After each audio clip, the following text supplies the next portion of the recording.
Welcome students. In last video lecture we start the chapter biomolecules, in which we see carbohydrates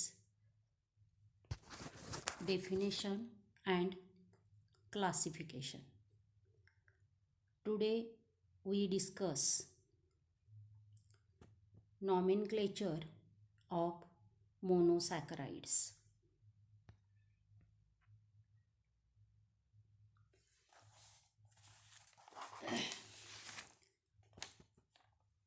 nomenclature of monosaccharides यामध्ये आपण बघतोय मोनोसॅकराइड्स याला नाव कसं दिलं जातं किंवा नाव देण्याची सिस्टीम कोणती आहे. आता ही जी सिस्टीम आहे या सिस्टीमला आपण म्हणतो IUPAC सिस्टीम. म्हणजेच मोनोसॅकराइडला हे जी नाव दिलं जाणार आहे हे नाव IUPAC सिस्टीमनुसार दिलं जाणार आहे. तुम्हाला माहीतच असेल IUPAC सिस्टीम याचा लॉंग फॉर्म आहे international union of pure and applied chemistry. बघूयात आपण या सिस्टीमप्रमाणे मोनोसॅकराइड्सला कशा प्रकारे नाव दिलं जातं. आता या ठिकाणी ही जी मेथड आपण पाहणार आहोत ही मेथड ओल्ड मेथड आहे. आता ओल्ड मेथडनुसार हे नॉमेनक्लेचर आपल्याला का पाहायचं आहे, तर यामध्ये 7 कार्बन ॲटम पर्यंत जर आपण एखाद्या मोनोसॅकराइडचा विचार करत असलो तर त्यासाठी ओल्ड सिस्टीम वापरण्याची पद्धत आहे. आणि जर 7 कार्बन ॲटमपेक्षा जास्त कार्बन ॲटम्स असतील तर त्यासाठी नॉमेनक्लेचरची वेगळी पद्धत आहे. आपण ओल्ड मेथड जी आहे त्यानुसार या ठिकाणी नॉमेनक्लेचर पाहणार आहोत. तर यामध्ये पहिला भाग आहे की general name for monosaccharide is glycose. General name जे मोनोसॅकराइडला दिलं जातं ते ग्लायकोज असं दिलं जातं, कारण मोनोसॅकराइडचं जे बेसिक युनिट आहे हे युनिट आहे ग्लुकोज. आता यामध्ये प्रामुख्यानं 2 गोष्टींचा विचार केला जातो. त्यामध्ये पहिली गोष्ट आहे ती म्हणजे फंक्शनल ग्रुप आणि दुसरी गोष्ट आहे ती म्हणजे त्यामध्ये किती कार्बन ॲटम्स प्रेझेंट आहेत. या दोन्हींचा विचार करून या ठिकाणी हे नेम दिलं जातं. आता त्यासाठी त्याचे डिटेल्स बघूयात आपण. Monosaccharide with 1 aldehydic carbonyl group that is bond CHO or C double bond OH is called aldose. म्हणजे या ठिकाणी फंक्शनल ग्रुप हा अल्डिहाइडिक ग्रुप आहे की जो आपण बॉन्ड CHO किंवा C डबल बॉन्ड OH या पद्धतीनं दाखवतो. आणि हा अल्डिहाइड ग्रुप असल्यामुळं याला नाव दिलं जातं अल्डोज. त्याचप्रमाणे मोनोसॅकराइडमध्ये दुसरा एक फंक्शनल ग्रुप असतो, त्यानुसार त्याचं नाव कसं दिलं जातं बघूया. Monosaccharide with 1 ketonic carbonyl group is called ketose. आता या ठिकाणी C डबल बॉन्ड O किंवा CO हा केटॉनिक ग्रुप जो आहे हा जर केटॉनिक ग्रुप प्रेझेंट असेल तर त्या ग्रुपवरून त्याला नाव दिलं जातं केटोज. त्यानंतर आपण मगाशी बघितलं की किती number of carbon atoms present आहेत त्याचाही नाव देण्यामध्ये विचार केला जातो. आणि त्यानुसार पुढचा भाग आहे, the names are further modified in accordance with the total number of carbon atoms in the monosaccharides. For example, त्यामध्ये पहिलं एक्झाम्पल आपण बघणार आहोत ग्लुकोज, ज्याचं सूत्र आहे C6H12O6. आता यामध्ये अल्डिहाइड ग्रुप असतो आणि म्हणून हे अल्डोज आहे. त्याच्या मोलेक्युलर फॉर्म्युलानुसार आपण पाहिलं की त्याच्यामध्ये 6 कार्बन ॲटम्स आहेत आणि म्हणून ग्लुकोजचं IUPAC नेम तयार होतं अल्डोहेक्झोज. अल्डो indicates aldehydic group and hexose means contain 6 carbon atoms. त्यानंतर पुढचं एक्झाम्पल आहे फ्रक्टोज. त्याचं सूत्र आहे C6H12O6. आता या ठिकाणी ग्लुकोज आणि फ्रक्टोज याचा मोलेक्युलर फॉर्म्युला सेम आहे. ग्लुकोज आणि फ्रक्टोज याचा मोलेक्युलर फॉर्म्युला सेम आहे C6H12O6. परंतु मोलेक्युलर फॉर्म्युला जरी सारखा असला तरी त्याची नावं वेगळी आहेत. आणि ही नावं का वेगळी आहेत, तर ग्लुकोजमध्ये अल्डिहाइडिक ग्रुप प्रेझेंट आहे तर फ्रक्टोजमध्ये केटॉनिक ग्रुप प्रेझेंट आहे. आणि म्हणून fructose is an ketose with 6 carbons, hence the name ketohexose. आता या ठिकाणी आपण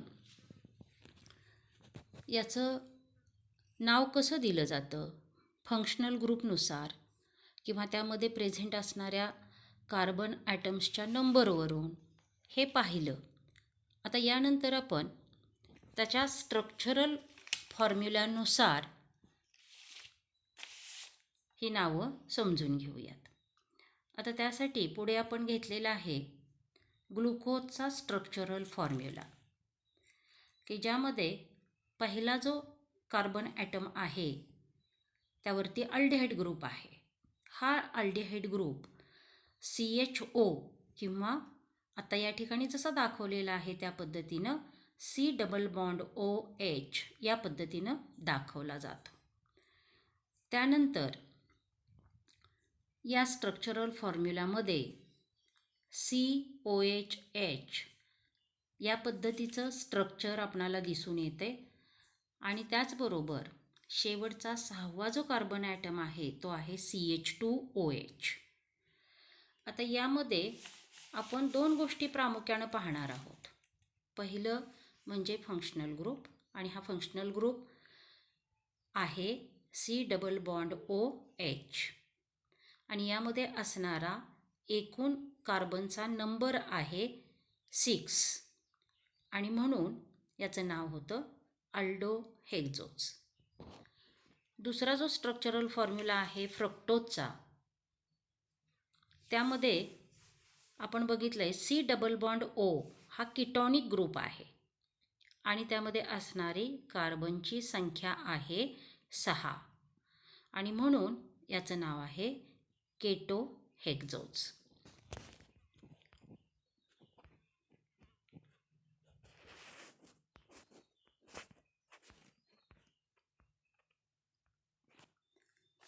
त्यानंतर आता याच पद्धतीनं नावं देत असताना तुमच्या टेक्स्टबुकमध्ये काही एक्झाम्पल्स दिलेली आहेत, त्याची नावं आपण बघूयात. यामध्ये पहिलं एक्झाम्पल आहे CHO, CHOH, CH2OH. आता यामध्ये फंक्शनल ग्रुप आहे CHO, that is aldehydic functional group. यामध्ये एकूण कार्बनची संख्या आहे 3 आणि म्हणून याचं नाव आहे अल्डोट्रायोज. यामध्ये दुसरं जे एक्झाम्पल आहे ते आहे CHO, CHOH थ्राईस, CH2OH. यामध्ये सुद्धा फंक्शनल ग्रुप आहे CHO, दॅट इज अल्डिहायडिक ग्रुप. आणि म्हणून याला नाव देताना आपण त्याची सुरुवात करणार आहोत अल्डो अशी. त्यानंतर आपण विचार करणार आहोत की यामध्ये किती नंबर ऑफ कार्बन ॲटम्स आहेत. आणि नंबर ऑफ कार्बन ॲटम्स पाहिले तर यामध्ये एकूण 5 कार्बन ॲटम्स आहेत. आणि म्हणून याचं नाव आहे अल्डो पेंटोज. त्यानंतरचं पुढचं एक्झाम्पल आहे CH2OH CO CHOH by 4 CH2OH.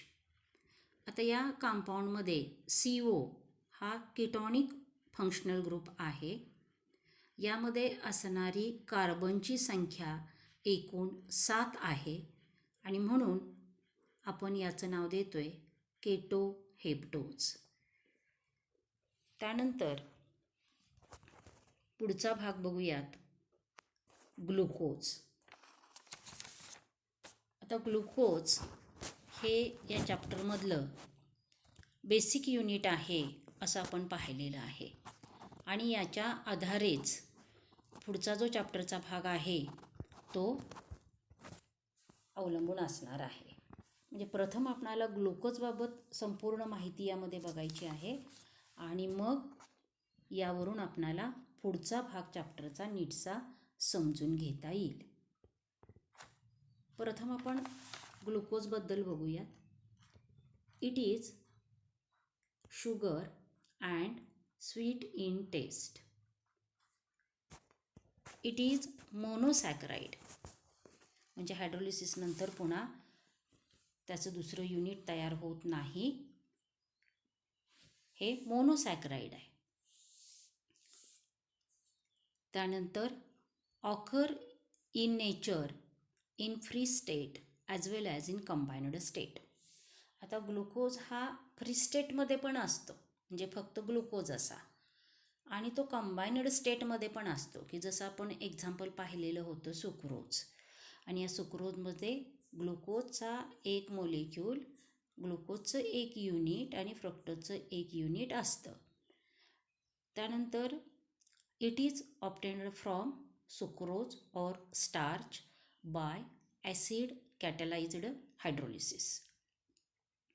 आता या ठिकाणी ग्लुकोज आपणाला सुक्रोजपासून आणि स्टार्चपासून, सुक्रोज म्हणजे डायसॅक्राइड आहे, स्टार्च म्हणजे पॉलिसॅक्राइड आहे, तर याचं हायड्रोलिसिस केल्यानंतर इन प्रेझेन्स ऑफ ॲसिड आपणाला ग्लुकोज हा मोलिक्यूल मिळतो. त्यानंतर पुढे बघूयात preparation of glucose from sucrose. आता या ठिकाणी ही जी प्रिपरेशन्स आहेत ही अतिशय सिंपल प्रिपरेशन आहेत आणि वरती उल्लेख आलेलाच आहे की सुक्रोजपासून आणि स्टार्चपासून आपणाला ग्लुकोज मिळवता येतो.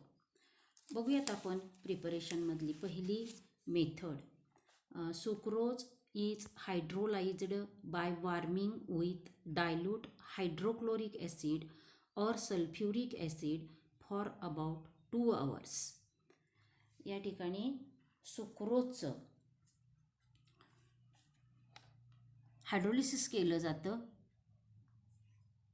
त्या ठिकाणी उष्णता दिली जाते आणि हे डायल्यूट हायड्रोक्लोरिक ॲसिड किंवा सल्फ्युरिक ॲसिड याच्या प्रेझेन्समध्ये घडवून आणलं जातं. त्याचा कालावधी आहे 2 hours आणि या पद्धतीनं आपणाला सुक्रोजपासून ग्लुकोज आणि फ्रक्टोज याचं एक एक युनिट मिळतं. आता या ठिकाणी रिॲक्शन बघूयात. Sucrose that is C12H22O11 plus H2O हेच आपण या ठिकाणी वेगळ्या पद्धतीनं लिहिलेलं आहे HOH या फॉर्ममध्ये गिव्ज, बाणावरती म्हटलेलं आहे आपण H प्लस म्हणजेच in presence of hydrochloric acid or sulphuric acid. हे हायड्रोलिसिस घडवून आणल्यानंतर या ठिकाणी 2 हायड्रोजन आणि 1 ऑक्सिजन या सुक्रोज मोलेक्यूलमध्ये ॲड होतो. या ठिकाणी 2 हायड्रोजन ॲड होतात म्हणजे H24 आणि 1 ऑक्सिजन ॲड होतो म्हणजे O12. अशा पद्धतीचा ॲडिशन नंतरचा सुक्रोजचा मोलेक्यूल हा 2 युनिटमध्ये डिव्हाइड होतो आणि त्याचा मोलेक्युलर फॉर्म्युला आहे C6H12O6 प्लस C6H12O6. आता या ठिकाणी हे जे 2 आपणाला मोनोसॅकराइड्स मिळाले त्यामध्ये एक आहे ग्लुकोज आणि दुसरं आहे फ्रक्टोज. आपण मगाशी बघितलं मोलेक्युलर फॉर्म्युला सेम आहे पण त्यामध्ये असणारा फंक्शनल ग्रुप वेगळा आहे. जसं की ग्लुकोजमध्ये अल्डिहाइड ग्रुप आहे आणि फ्रक्टोजमध्ये कीटोन ग्रुप आहे. त्यानंतर पुढचं प्रिपरेशन बघूयात. Preparation of glucose from starch. आता स्टार्च हा पॉलिसॅकराइड आहे. पॉलिसॅकराइड म्हणजे काय तर आपण क्लासिफिकेशनमध्ये बघितलेलं होतं की 10 युनिटपेक्षा जर जास्त युनिट त्या ठिकाणी फॉर्म होत असतील तर आपण त्याला पॉलिसॅकराइड असं म्हटलेलं आहे. आणि हा स्टार्च हा पॉलिसॅकराइडचं एक्झाम्पल आहे. याचाच अर्थ आपणाला ग्लुकोजची अनेक युनिट या स्टार्चमधून मिळणार आहेत. अनेक युनिट म्हणून आपण त्याला नंबर ऑफ युनिट्स असं म्हणणार आहोत आणि म्हणूनच या मेथडला म्हटलं जातं कमर्शियल मेथड. कमर्शियल मेथड म्हणजे जास्त प्रमाणामध्ये किंवा औद्योगिक तत्वानुसार जे काही प्रोडक्शन आपण करतो त्याला आपण कमर्शियल मेथड असं म्हणतो. आणि या मेथडमध्ये आपण बघूयात पुढे त्याचं preparation of glucose. This process done with starch by boiling it with dilute sulfuric acid at 393 Kelvin under 2 to 3 atmosphere pressure. आता या ठिकाणी स्टार्चचा मोलेक्युलर फॉर्म्युला आहे C6H10O5N. आता या ठिकाणी N म्हणजे नंबर ऑफ मोलेक्युल्स. आता या ठिकाणी नक्की किती मोलेक्युल्स आपण घेतोय हे निश्चित नाही आणि म्हणून आपण त्यासाठी अंक न देता त्या ठिकाणी जनरल लेटर कन्सिडर केलेलं आहे आणि हे लेटर आहे N. आता त्यामध्ये जर N हे नंबर ऑफ मोलेक्युल्स स्टार्च असतील तर हायड्रोलिसिससाठी जे आपण वॉटर मोलेक्युल्स घेणार आहोत ते सुद्धा N नंबरचे असतील. आता या ठिकाणी एक गोष्ट आपण लक्षात घ्यायला पाहिजे रिॲक्टंटचा विचार करत असताना की स्टार्च याचा फॉर्म्युला देत असताना आपण तो दिलेला आहे C6H10O5 आणि ब्रॅकेटच्या बाहेर N म्हटलेलं आहे. पण वॉटर मोलेक्यूल देताना मात्र आपण काय केलेलं आहे सुरुवातीला N हे लेटर दिलेलं आहे. म्हणजे N number of molecules of water are used in this preparation in presence of acid, therefore H plus. Reaction condition आहे 393 केल्व्हिन टेम्परेचर कंडिशन आणि प्रेशरची कंडिशन आहे 2 to 3 ॲटमॉस्फिअर. आणि यापासून फॉर्म होणारा जो प्रॉडक्ट आहे म्हणजेच आपण ग्लुकोजचं प्रिपरेशन करतोय म्हणजे या ठिकाणी आपला प्रॉडक्ट असणार आहे ग्लुकोज. आणि मग ग्लुकोजचं सूत्र आहे C6H12O6. मग C6H12O6 हा जो आपण फॉर्म्युला दिला मोलेक्युलर फॉर्म्युला दिला त्याच्या सुरुवातीला आपणाला स्मॉल n हे लेटर लिहायचं आहे कारण या ठिकाणी ग्लुकोजचे किती नंबर ऑफ मोलेक्युल्स फॉर्म होणार आहेत N number of moles of glucose हे या ठिकाणी फॉर्म होणार आहेत.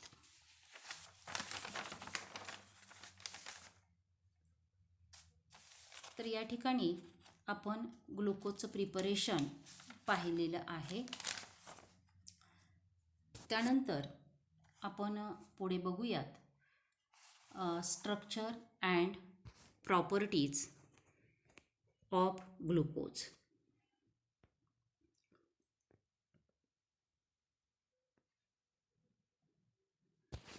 तर या ठिकाणी structure and properties of glucose यामध्ये आपणाला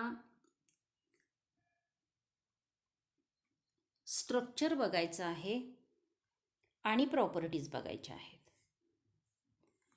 आता या ठिकाणी आपण आत्तापर्यंत पाहिलंय की स्ट्रक्चर आपण कसं कन्सिडर केलं, तर हे स्ट्रक्चर आपण ओपन चेन स्ट्रक्चर जे आहे ते बघितलं. ओपन चेन स्ट्रक्चर म्हणजेच स्ट्रेट चेन, एका सरळ रेषेमध्ये कार्बन ॲटम्स एकमेकांना जोडलेले आहेत आणि त्यामध्ये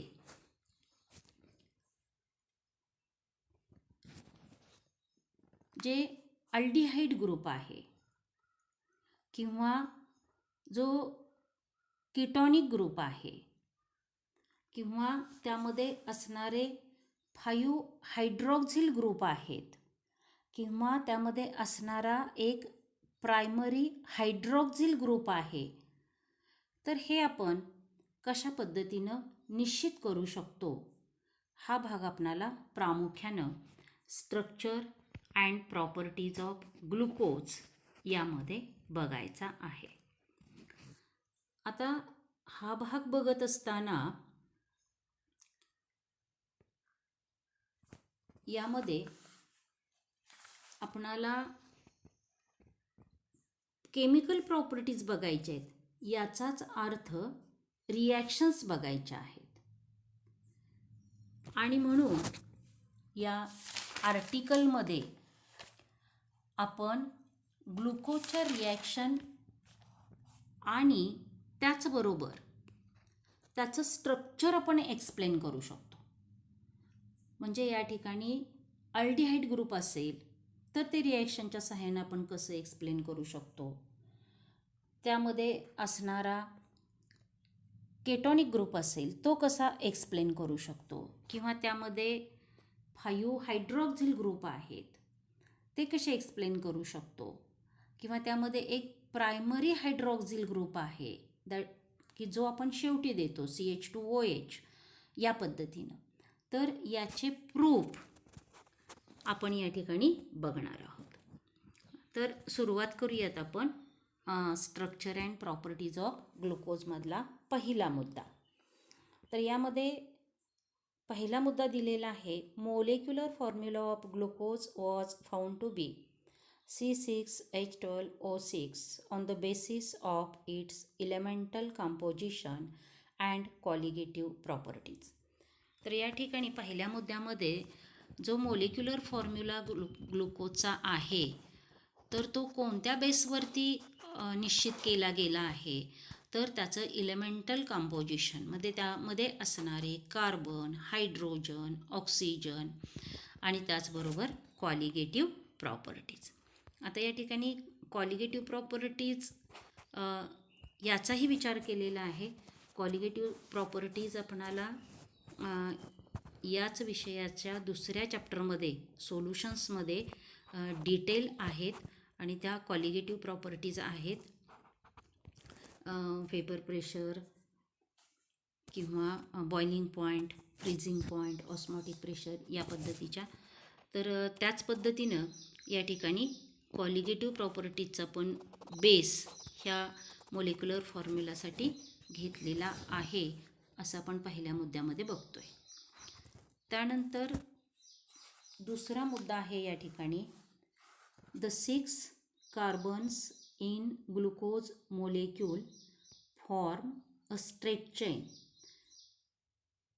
आता या ठिकाणी ग्लुकोजमध्ये 6 कार्बन्सची एक स्ट्रेट चेन असते. हे आपणाला सिद्ध करायचं आहे किंवा या ठिकाणी ही रिॲक्शन आपणाला बघायची आहे. तर यामध्ये प्रथम आपण घेतलेलं आहे ग्लुकोज मोलेक्यूल.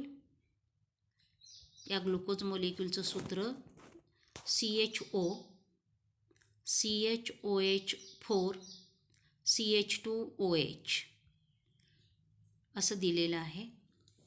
म्हणजे यामध्ये सुरुवातीचा CHO म्हणजे अल्डिहाइड ग्रुप, त्यानंतर कार्बन, हायड्रोजन, त्यानंतर OH ग्रुप हे एकत्रित एका ब्रॅकेटमध्ये दिलेले आहेत आणि त्याच्या बाहेर 4 असं म्हटलेलं आहे.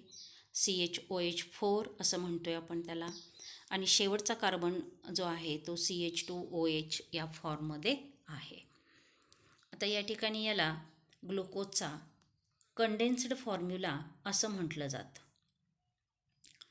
आता कंडेन्स्ड फॉर्म्युला म्हणजे काय, तर प्रत्येक वेळेला ते CHOH असं न लिहिता CHOH हे ब्रॅकेटमध्ये एकत्रित घेतलं आणि अल्डिहाइड ग्रुप आणि शेवटचा CH2OH ग्रुप म्हणजे प्रायमरी अल्कोहोलिक ग्रुप या पद्धतीनं आपण हा फॉर्म्युला इथं घेतलेला आहे.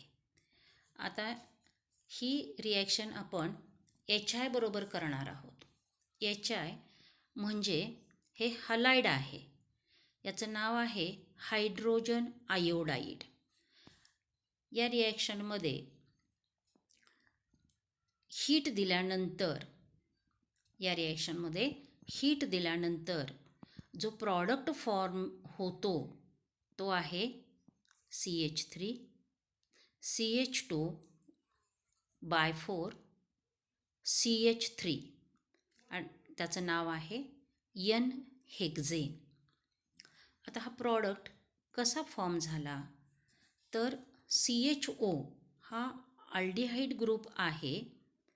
या अल्डिहाइड ग्रुपमधला ऑक्सिजन रिमूव्ह होतो आणि या ठिकाणी मूळ फॉर्म्युल्यामधून CH राहतो. त्यावरती रिॲक्शन होणारा जो HI आहे त्यातून 2 हायड्रोजनचे ॲटम्स त्यामध्ये ॲड होतात आणि म्हणून CHचा CH3 असा मोलेक्यूल त्या ठिकाणी तयार होतो. CHOH4 मधून OH4 हे युनिट रिमूव्ह होतं आणि त्या ठिकाणी एक हायड्रोजन HI मधला ॲड होतो आणि तो CH2 या पद्धतीनं फॉर्म होतो. आता या ठिकाणी CHOHचे 4 मोलेक्युल्स आहेत म्हणून या ठिकाणी CH2चे 4 मोलेक्युल्स येतात. त्यानंतर CH2OH यामधून OH रिमूव्ह होतो आणि त्या ठिकाणी HI मधून एक H ॲड होतो आणि अशा पद्धतीनं त्याचा फॉर्म्युला तयार होतो CH3 CH2 4 CH3 आणि ज्याचं नाव आहे N-हेक्झेन. आता या ठिकाणी ग्लुकोजवरती HIची रिॲक्शन झाल्यानंतर N-हेक्झेन हे स्ट्रेट चेन कंपाऊंड तयार होतं. यावरून आपणाला सिद्ध करता येतं की ग्लुकोज हा सुद्धा स्ट्रेट चेन मोलेक्यूल आहे आणि त्यामध्ये 6 कार्बन ॲटम्स आहेत. आता या ठिकाणी आपण HI याची रिॲक्शन झाल्यानंतर N-हेक्झेन फॉर्म केलं की ज्याचा फॉर्म्युला आहे CH3 CH2 CH3. तर या ठिकाणी आपण HI हा एकच मोलेक्यूल कन्सिडर करत नाही, तर यामध्ये HIचे अनेक मोलेक्युल्स या रिॲक्शनमध्ये ॲड होत आहेत आणि म्हणून या ठिकाणी आपणाला N-हेक्झेन हा प्रॉडक्ट मिळतो आहे. म्हणजेच ही बॅलन्स्ड रिॲक्शन आहे असा विचार करण्याची गरज नाही. त्यानंतर पुढची रिॲक्शन बघूयात. Glucose molecule contains 1 carbonyl group. आता या ठिकाणी 1 कार्बोनिल ग्रुप हा ग्लुकोज मोलेक्यूलमध्ये प्रेझेंट असतो. हे प्रूव्ह करण्यासाठी आपण ग्लुकोजची रिॲक्शन ही NH2OH म्हणजेच हायड्रॉक्झिल अमाईन बरोबर करणार आहोत आणि त्याचबरोबर HCN म्हणजेच या ठिकाणी हायड्रोजन सायनाईड याबरोबर रिॲक्शन करणार आहोत आणि याचे जे 2 प्रॉडक्ट्स मिळतात त्यामधला पहिला जो ऑक्झाईम बरोबर आपण रिॲक्शन करणार आहोत, हायड्रॉक्झिल अमाईन बरोबर रिॲक्शन करून जे ऑक्झाईम तयार होणार आहे ती रिॲक्शन आणि त्याचबरोबर हायड्रोजन सायनाईड बरोबर रिॲक्शन करून आपणाला सायनोहायड्रीन हे कंपाऊंड मिळणार आहे. ही रिॲक्शन आपण आता बघूयात. तर या रिॲक्शनमध्ये प्रथम आपण ग्लुकोज मोलेक्यूल घेतोय जो सेंटरला दिलेला आहे, ज्याचं सूत्र आहे CHO CHOH4 CH2OH. आता हे सूत्र आपण बघितलेलं आहे. आत्तापर्यंत तुम्हाला ते पाठही झालं असेल. आता याची रिॲक्शन ज्या वेळेला आपण NH2OH बरोबर करतो त्यावेळेला या ग्लुकोजमध्ये कोणता बदल होतो ते प्रामुख्याने लक्षात घ्या. तर बदल या ठिकाणी होतोय तो CHO ग्रुप आहे यामध्ये. इथं काय होतंय तर CH हा जो आहे त्याला जोडलेला जो ऑक्सिजन आहे हा ऑक्सिजन NH2OH मधल्या H2 बरोबर कंबाईन होतो आणि वॉटर मोलेक्यूल रिमूव्ह होतो. म्हणजे अल्डिहाइड ग्रुप जो आहे त्यामध्ये CH एवढंच शिल्लक राहतं आणि NH2OH मधला N त्याला अटॅच होतो. NH2OH मधला N अटॅच होत असताना हा नायट्रोजन डबल बॉन्डनं CHला अटॅच होतो आणि पुढं असणारा OH हा त्याला तसाच जोडला जातो आणि म्हणून त्या ठिकाणी होणारा बदल हा CH डबल बॉन्ड NOH या स्वरूपाचा आहे आणि इतर ठिकाणी मात्र काहीही बदल होत नाही. तो भाग आहे तसाच राहतो ज्यामध्ये CHOH4 आणि CH2OH आहे की ज्याचं नाव आहे ग्लुकोक्झाईम. आता हे ऑक्झाईम आहे पण ते ग्लुकोजचं ऑक्झाईम आहे म्हणून आपण त्याला म्हणणार आहोत ग्लुकोक्झाईम.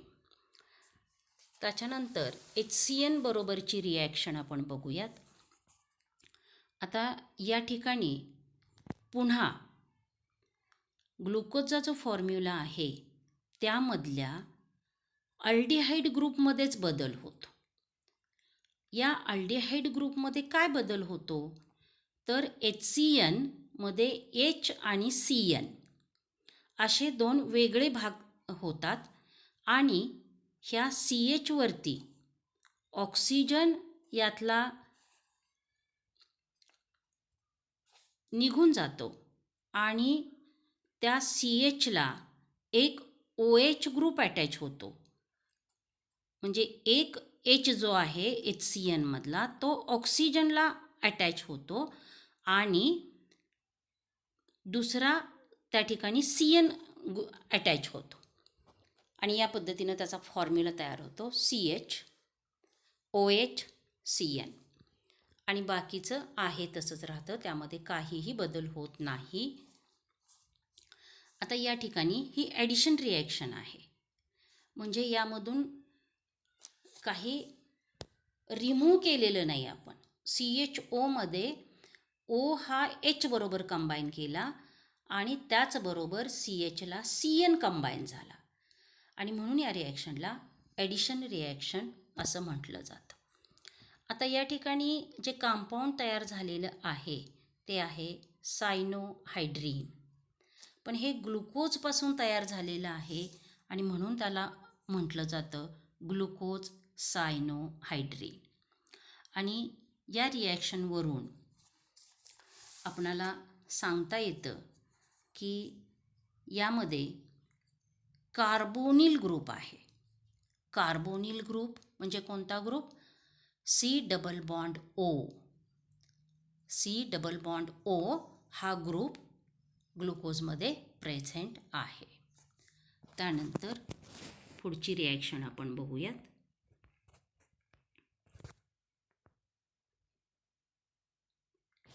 पुढची रिॲक्शन आपण बघणार आहोत ब्रोमीन वॉटर बरोबर.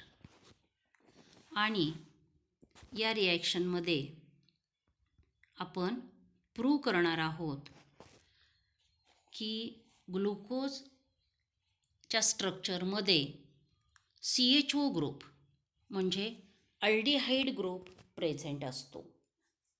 आता त्यासाठी रिॲक्शन बघूयात. The carbonyl group in glucose is in the form of aldehyde. This was inferred from the observation that glucose gets oxidized to a 6-carbon monocarboxylic acid called gluconic acid on reaction with bromine water, which is a mild oxidizing agent. आता या रिॲक्शनमध्ये आपण काय बघणार आहोत, यामध्ये aldehyde group आहे हे आपल्याला प्रूव्ह करायचं आहे. आणि अल्डिहाइड ग्रुप आहे हे प्रूव्ह करण्यासाठी आपण ग्लुकोजची रिॲक्शन ब्रोमीन वॉटरबरोबर केलेली आहे. आता ब्रोमीन वॉटरबरोबर रिॲक्शन म्हणजेच कोणती रिॲक्शन आहे ही, तर ऑक्सिडेशन रिॲक्शन. कारण ब्रोमीन वॉटर हा ऑक्सिडायझिंग एजंट आहे. म्हणजेच यामध्ये काय होतं, तर ऑक्सिजन हा ॲड होतो. आता या ठिकाणी रिॲक्शनमध्ये ग्लुकोजपासून ग्लुकॉनिक ॲसिड फॉर्म होते. आता हे ग्लुकॉनिक ॲसिड फॉर्म होत असताना यामध्ये CHO हा जो अल्डिहाइड ग्रुप आहे, या अल्डिहाइड ग्रुपमध्ये एक ऑक्सिजन ॲड होतो आणि CHO हा ग्रुप COOH म्हणजेच कार्बॉक्झिलिक ॲसिड ग्रुपमध्ये कन्व्हर्ट होतो. आणि यावरून सांगता येतं की ग्लुकोजमध्ये अल्डिहाइडिक ग्रुप प्रेझेंट आहे. कारण आपण अल्डिहाइडच्या रिॲक्शनमध्ये पाहिलेलं आहे की अल्डिहाइडचं ऑक्सिडेशन केल्यानंतर त्याचं कार्बॉक्झिलिक ॲसिड फॉर्म होतं. यानुसार आपणाला हे प्रूव्ह करता येते की ग्लुकोजमध्ये एक अल्डिहाइड ग्रुप प्रेझेंट असतो. त्यानंतर पुढची रिॲक्शन बघूयात. पुढची रिॲक्शन जी आपण बघणार आहोत त्यामध्ये आपण प्रूव्ह करणार आहोत की ग्लुकोजमध्ये 5 हायड्रॉक्झिल ग्रुप असतात. आता ग्लुकोजमध्ये 5 हायड्रॉक्झिल ग्रुप असतात हे दाखवण्यासाठी आपणाला ग्लुकोजची रिॲक्शन ही ॲसेटिक अनहायड्राईड बरोबर करायची आहे. तर रिॲक्शनच्या इन्फॉर्मेशनमध्ये काय म्हटलेलं आहे बघूया.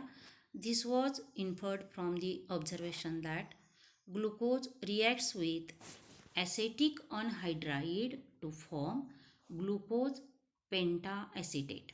As glucose is a stable compound, it was further inferred that the 5 hydroxyl groups are bonded to 5 different carbon atoms in glucose molecule. आता या ठिकाणी आपण एक गोष्ट पाहिली की ग्लुकोजच्या मोलेक्युलर फॉर्म्युल्यामध्ये 5 हायड्रॉक्झिल ग्रुप्स आहेत आणि हे 5 हायड्रॉक्झिल ग्रुप 5 डिफरंट कार्बन ॲटमला अटॅच झालेले आहेत. आता त्यासाठीची जी रिॲक्शन आहे ती रिॲक्शन आपण बघूया. प्रथम रिॲक्शनमध्ये आपण घेतलेला आहे ग्लुकोज मोलेक्यूल, ज्याचा मोलेक्युलर फॉर्म्युला आहे CHO, CHOH4, CH2OH. आता यावरती ॲसेटिक अनहायड्राईडची आपण रिॲक्शन करणार आहोत. आता या ठिकाणी ॲसेटिक अनहायड्राईड म्हणजे कोणता मोलेक्यूल, तर CH3C डबल बॉन्ड O, त्याचबरोबर पॅरलल त्याला CH3C डबल बॉन्ड O आणि हे दोन्ही ऑक्सिजननं अटॅच केलेले आहेत. म्हणजे त्याचा टोटल फॉर्म्युला आहे CH3C डबल बॉन्ड O, त्यानंतर C double bond O CH3. या ॲसेटिक अनहायड्राईड बरोबर ग्लुकोजची रिॲक्शन झाल्यानंतर यामध्ये काय बदल होतो बघा.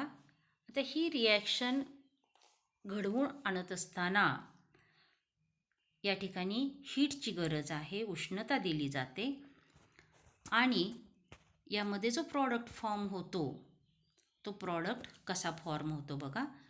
तर यामध्ये जो CHO ग्रुप आहे तो इंटॅक्ट राहतो. त्यानंतर CHOH4 आहे, तिथं काय होतं, ऑक्सिजन आणि हायड्रोजन याचं ब्रेकिंग होतं. ऑक्सिजन आणि हायड्रोजन याचं ब्रेकिंग होतं. त्याच पद्धतीनं CH2OH मध्ये सुद्धा ऑक्सिजन आणि हायड्रोजनचं ब्रेकिंग होतं. म्हणजेच या ठिकाणी बेसिक युनिट कोणतं शिल्लक राहतं, तर CHO आणि त्यानंतर त्याच्याखाली CH2O. आता ह्या बेसिक युनिटला काय अटॅच होतं, तर C डबल बॉन्ड OCH3.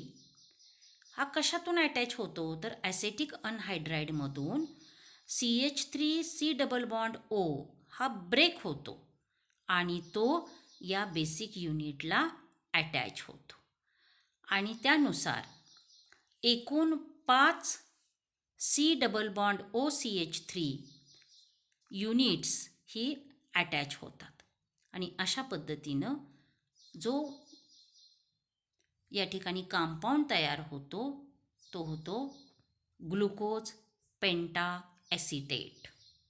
आणि जे शिल्लक राहिलेलं आहे ॲसेटिक अनहायड्राईडमधून आणि बेसिक युनिटमधला हायड्रोजन यापासून CH3COOH म्हणजेच ॲसेटिक ॲसिड फॉर्म होतो. आता या ठिकाणी या रिॲक्शनवरून यामध्ये 5 हायड्रॉक्झिल ग्रुप प्रेझेंट आहेत हे प्रूव्ह करता येतं. त्यानंतर आपण बघूया पुढची रिॲक्शन. रिॲक्शन 6. यामध्ये ग्लुकोजमध्ये एक प्रायमरी हायड्रॉक्झिल ग्रुप आहे हे आपणाला प्रूव्ह करायचं आहे. म्हणजे त्याच्या फॉर्म्युलामध्ये आपण पाहिलं की CHO हा अल्डिहाइड ग्रुप आहे, त्यानंतर CHOH हे 4 टाइम्स आहेत आणि शेवटी एक CH2OH असा ग्रुप आहे. मग आता या ठिकाणी CH2OH हा जो शेवटचा 6वा कार्बन ॲटम आहे किंवा हा जो OH ग्रुप आहे त्याला प्रायमरी अल्कोहोलिक ग्रुप असं म्हटलं जातं.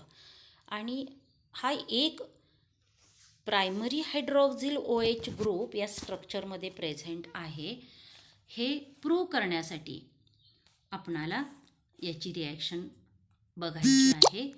ही ग्लुकोजची रिॲक्शन आपण बघणार आहोत. डायल्यूट HNO3 बरोबर ही जी रिॲक्शन होते या रिॲक्शनला ऑक्सिडेशन रिॲक्शन असं म्हटलं जातं. आणि यामध्ये हा जो CHO ग्रुप आहे या CHO ग्रुपमध्ये एक ऑक्सिजन ॲड होतो आणि त्यापासून COOH तयार होतो. म्हणजेच हा जो प्रॉडक्ट तयार झाला त्याचा फॉर्म्युला आहे COOH CHOH4 आणि COOH. आता या ठिकाणी CH2OH यापासून COOH असा प्रॉडक्ट तयार होतो. आता या ठिकाणी 2COOH ग्रुप आहेत आणि म्हणून याचं नाव आहे सॅकॅरिक ॲसिड. त्यानंतर ग्लुकॉनिक ॲसिड CHOH4 CH2OH. आता या ठिकाणी या दोन्ही स्ट्रक्चरमध्ये काय बदल आहे ग्लुकोज आणि ग्लुकॉनिक ॲसिडमध्ये? तर ग्लुकोजमध्ये पहिला जो कार्बन आपण बघितला तो आहे अल्डिहाइड ग्रुप आणि ग्लुकॉनिक ॲसिडमध्ये जो पहिला कार्बन आहे तो आहे कार्बॉक्झिलिक ॲसिड ग्रुप. आता या ग्लुकॉनिक ॲसिडवरती डायल्यूट नायट्रिक ॲसिडची रिॲक्शन केल्यानंतर, म्हणजेच ही ऑक्सिडेशन रिॲक्शन केल्यानंतर या ठिकाणी सॅकॅरिक ॲसिड फॉर्म होतो, म्हणजेच COOH, CHOH4 आणि COOH. तर ग्लुकोजवरती किंवा ग्लुकॉनिक ॲसिडवरती ज्या वेळेला डायल्यूट HNO3ची रिॲक्शन होते त्यावेळेला ही ऑक्सिडेशनची रिॲक्शन असते, म्हणजेच ऑक्सिजन ॲड केला जातो आणि हा ऑक्सिजन ॲड केल्यामुळं त्या ठिकाणी COOH हा ग्रुप फॉर्म होतो आणि यावरून आपणाला प्रूव्ह करता येतं की यामध्ये एक प्रायमरी हायड्रॉक्झिल ग्रुप आहे. तर या पद्धतीनं ग्लुकोजचं स्ट्रक्चर, यामध्ये ग्लुकोज ही एक स्ट्रेट चेन कार्बन ॲटमची आहे. त्यामध्ये 6 कार्बन ॲटम्स आहेत. त्याचबरोबर त्यामध्ये अल्डिहाइड ग्रुप आहे. त्यानंतर त्यामध्ये